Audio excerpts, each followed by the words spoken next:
इस कैद में बंद घोस्ट राइडर ने बस हाथ उठाया और फेंस को तोड़कर बाहर निकल गया। बाहर सड़क पर उसकी सोल चेन पहले से खड़ी थी। तभी एक जेल प्रहरी भागता हुआ आया और झट से हमला कर दिया।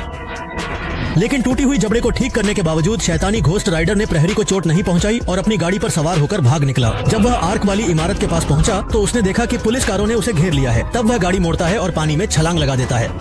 इसके बाद वह पानी की सतह पर चलते हुए ऐसी जगह से निकल जाता है। लेकिन इस बीच 3 दानवों ने घोस्ट राइडर का पता लगा लिया। तभी जैसे ही घोस्ट राइडर छत पर चढ़ता है, विंड डेमन दिखाई देता है। हालांकि इस अदृश्य विंड डेमन पर घोस्ट राइडर ने अपनी चेन को फिर से घुमाया।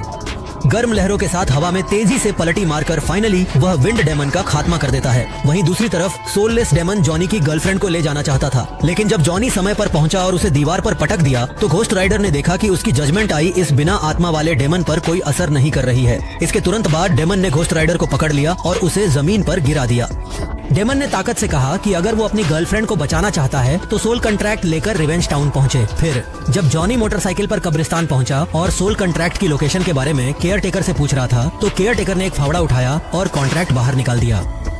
और जब उसने कॉन्ट्रैक्ट जॉनी को सौंप दिया तो उसने खुद अगुवाई करने की पेशकश की और जॉनी को 500 किलोमीटर दूर रिवेंज टाउन ले जाने का जिम्मा लिया। इसके तुरंत बाद उसने सीटी मारी और अपनी सवारी को बुला लिया। असल में यह केयर टेकर पिछली पीढ़ी का घोस्ट राइडर